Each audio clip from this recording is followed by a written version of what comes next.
आज हम विज्ञान कक्षा 7 पदार्थ की संरचना एवं प्रकृति के अभ्यास प्रश्नों को हल करेंगे। तो पहला प्रश्न है, निम्नलिखित प्रश्नों में सही विकल्प को छांटकर अपनी अभ्यास पुस्तिका में लिखिए। इनमें से किसके अणुओं के बीच अंतर आणविक आकर्षण बल सबसे अधिक होता है?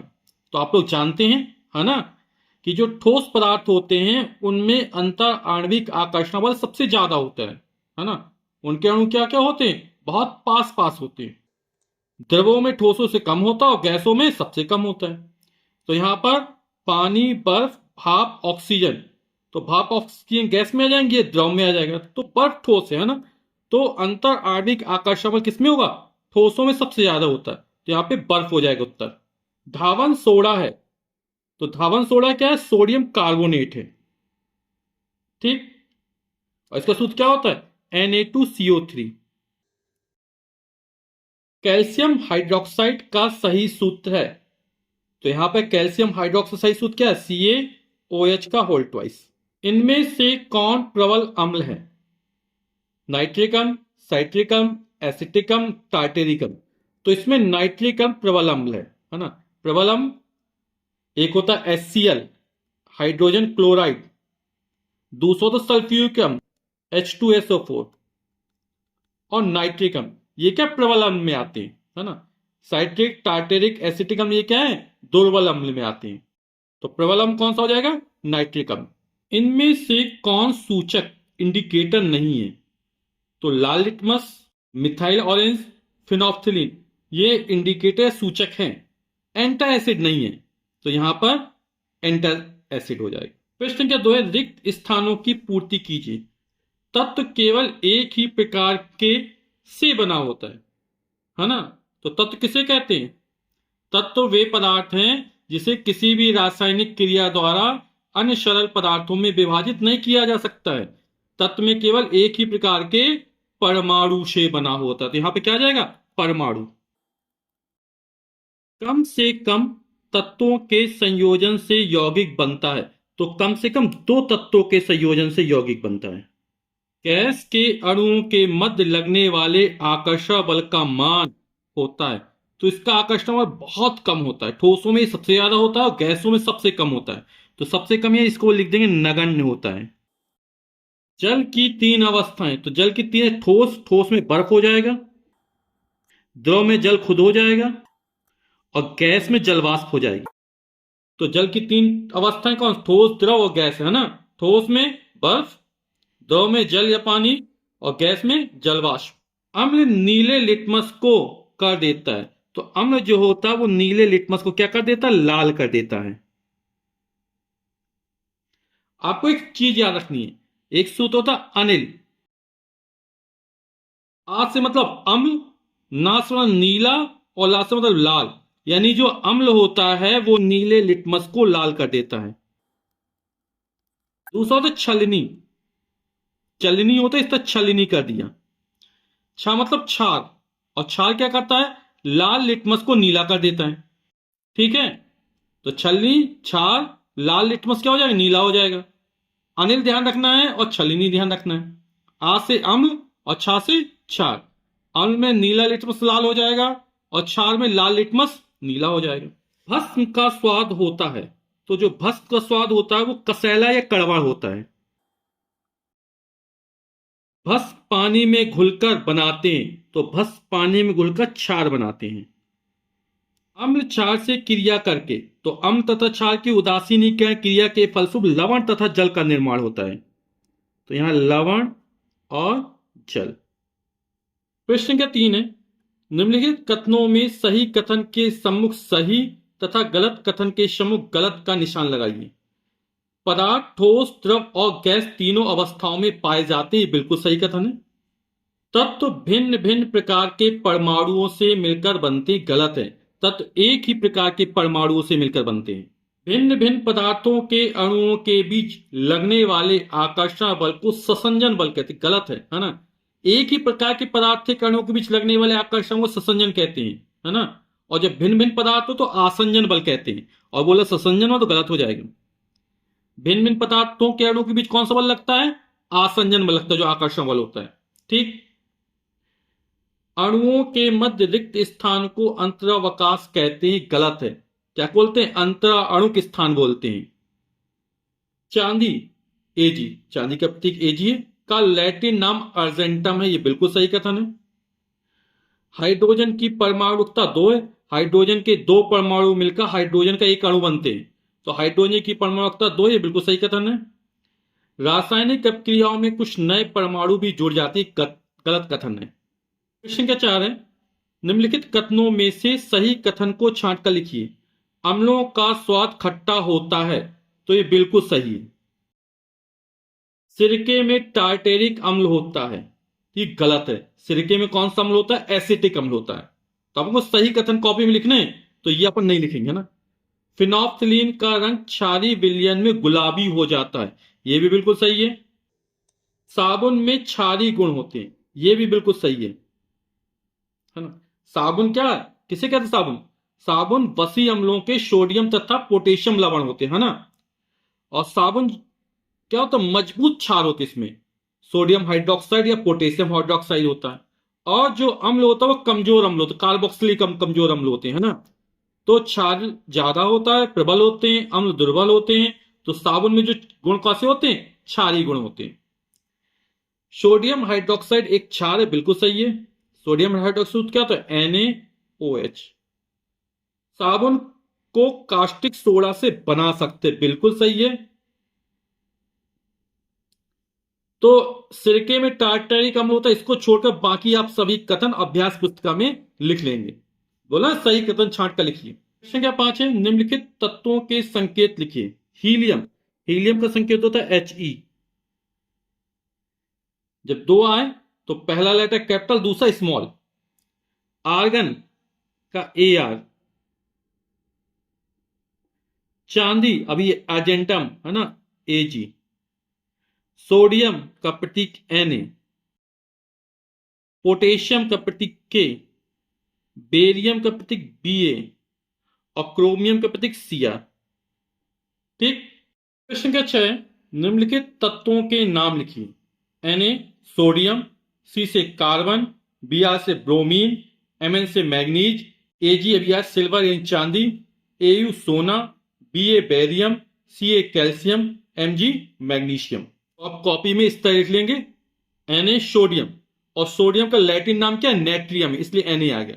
C कार्बन, Br से ब्रोमीन, Mn से मैग्नीज, Ag चांदी सिल्वर, लैटिन इसको अर्जेंटम बोलते हैं। Au सोना गोल्ड, इसको बोलते हैं ऑरम। Ba से बेरियम, Ca से कैल्शियम, Mg से मैग्नीशियम। ये तत्व का अंग्रेजी नाम हो गए, है ना, और ये लैटिन नाम लिखे हुए। क्वेश्चन के साथ है, निम्नलिखित यौगिकों में कौन कौन तत्व सम्मिलित हैं? जैसे CaCl2 कैल्शियम क्लोराइड, है ना, तो इसमें एक तत्व कैल्शियम हो गया और दूसरा तत्व क्लोरीन हो गया। तो यहां पर एक परमाणु कैल्शियम का है और 2 परमाणु क्लोरीन के हैं, तब ये कैल्शियम क्लोराइड का एक अणु बनता है। तो Al2S4 का होल थ्राइस, इसमें Al से एल्यूमिनियम हो जाएगा, S से सल्फर हो जाएगा और O से ऑक्सीजन हो जाएगा। ठीक। तो यहां पर यौगिक में उपस्थित तत्वों के नाम, जैसे यहां पर 2 परमाणु एल्यूमिनियम के, सल्फर के 3 परमाणु और 4 या 12 परमाणु ऑक्सीजन के मिलकर एल्यूमिनियम सल्फेट का एक अणु बनता है। MgO, इसमें मैग्नीशियम हो गया एक तत्व, दूसरा हो गया ऑक्सीजन। P2O5 फास्फोरस हो गया, O से ऑक्सीजन हो गया। CaCO3 कैल्शियम, C से कार्बन, O से ऑक्सीजन। C6H12O6 ये ग्लूकोज का सूत्र है ना, कार्बन हो गया, S से हाइड्रोजन हो गया, O से ऑक्सीजन हो गया, ये कैल्शियम कार्बोनेट का सूत्र हो गया। CO2 carbon dioxide, carbon, O से ऑक्सीजन। प्रश्न क्या आता है, संक्षेप में उत्तर दीजिए। एक यौगिक का सूत्र NaOH है, सोडियम हाइड्रोक्साइड, इसमें कौन कौन से तत्व संयोजित हैं, है ना। तो अब इसके पहले ये प्रश्न किया था, एक हो गया सोडियम, दूसरा हो गया ऑक्सीजन, तीसरा हो गया हाइड्रोजन, ये 3 तत्व संयोजित हैं। अगला प्रश्न है, ठोस पदार्थ किस प्रकार द्रव एवं गैस से भिन्न है?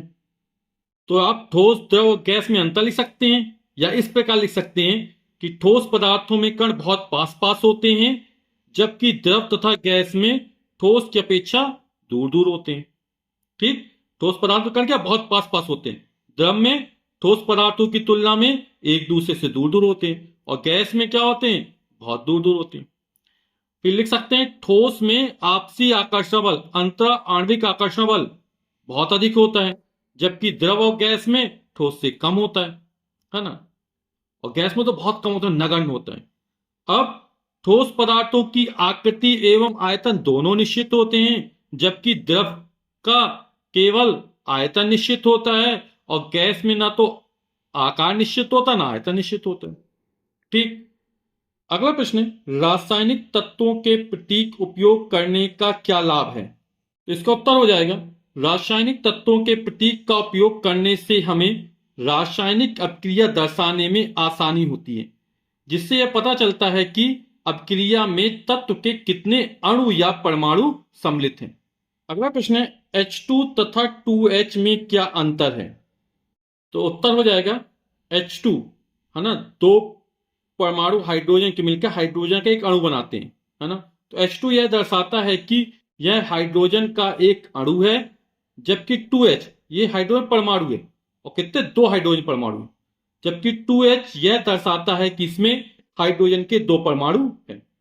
अगला प्रश्न है अम्ल क्या है। तो उत्तर वे पदार्थ जो स्वाद में खट्टे होते हैं अम्ल कहलाते हैं, जैसे सल्फ्यूरिक अम्ल, शुद्ध क्या H2SO4, हाइड्रोक्लोरिक अम्ल HCl, नाइट्रिक अम्ल HNO3, और ये तीनों प्रबल अम्ल हैं। ठीक, अगला प्रश्न सूचक किसे कहते हैं, किन्हीं दो सूचक के नाम बताएं तथा अम्ल और क्षार का इन पर क्या प्रभाव पड़ता है लिखिए।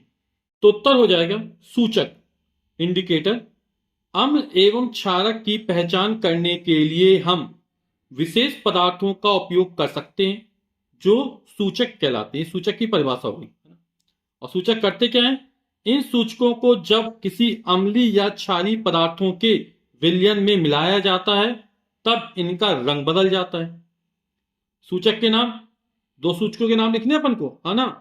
तो लिटमस और गुड़हल की पंखुड़ियां।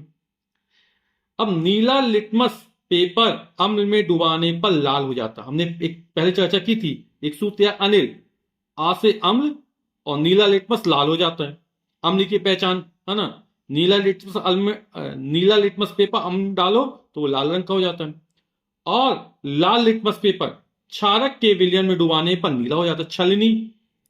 इस तरह गुड़हल के पुष्प का सूचक अम्लीय विलयनों को गहरा गुलाबी और क्षारीय विलयनों को हरा कर देता है। तो इस प्रकार हम सूचकों की सहायता से अम्ल और क्षार की पहचान कर सकते हैं, क्योंकि क्या होता है, रंग बदल जाता है ना। इन सूचकों को जब किसी अम्लीय या क्षारीय पदार्थों के विलयन में मिलाया जाता है तब इनका रंग बदल जाता है। अम्ल और क्षार की पारस्परिक क्रिया द्वारा लवण तथा पानी का बनना कौन सी क्रिया है। तो ये कहलाती है उदासीनीकरण क्रिया। तो उत्तर लिख दें अम्ल और क्षार की पारस्परिक क्रिया द्वारा लवण तथा पानी का बनना उदासीनीकरण क्रिया है। प्रश्न का 9, निम्नलिखित में से अम्ल क्षार एवं लवण को अलग अलग छांट कर लिखिए। तो जिसका स्वाद खट्टा होता है, नींबू का रस खट्टा होता है, सिरका खट्टा होता है, इमली का रस खट्टा होता है, ये क्या हो जाएंगे, अम्ल हो जाएंगे। ठीक, जिसका स्वाद कसैला होता है ना, ये कड़वा जैसा लगता है, वो क्षार कहलाते हैं। तो कास्टिक सोडा होगा, भुजा चूना हुआ, और जिंक ऑक्साइड हुआ, ये क्या हो जाएंगे, क्षार हो जाएंगे। नमक, कैल्शियम सल्फेट और मैग्नीशियम क्लोराइड, ये क्या हो जाएंगे, लवण हो जाएंगे। लवण कैसे बनते हैं, अम्ल तथा क्षार की उदासीनीकरण क्रिया के फलस्वरूप लवण तथा जल का निर्माण होता है। तो उत्तर लिख दिया अम्ल, नींबू का रस, सिरका, इमली का रस, ये अम्ल में आ जाएंगे। क्षार में आ जाए कास्टिक सोडा, भुजा चूना और जिंक ऑक्साइड, ये क्षार में आ जाएंगे। लवण में आ जाए कैल्शियम सल्फेट, नमक और मैग्नीशियम क्लोराइड। प्रश्न क्या 10 है, यह अभ्यास का अंतिम प्रश्न है, निम्नलिखित की क्रिया से क्या बनता है। तो NaOH ये क्षार हो गया, प्रबल क्षार हो गया, HCl प्रबल अम्ल हो गया। तो अम्ल तथा क्षार की उदासीनीकरण क्रिया के फलस्वरूप लवण, तो यहां पर लवण NaCl बनता है, सोडियम क्लोराइड जिसको नमक कहते हैं, और जल का निर्माण होता है H2O।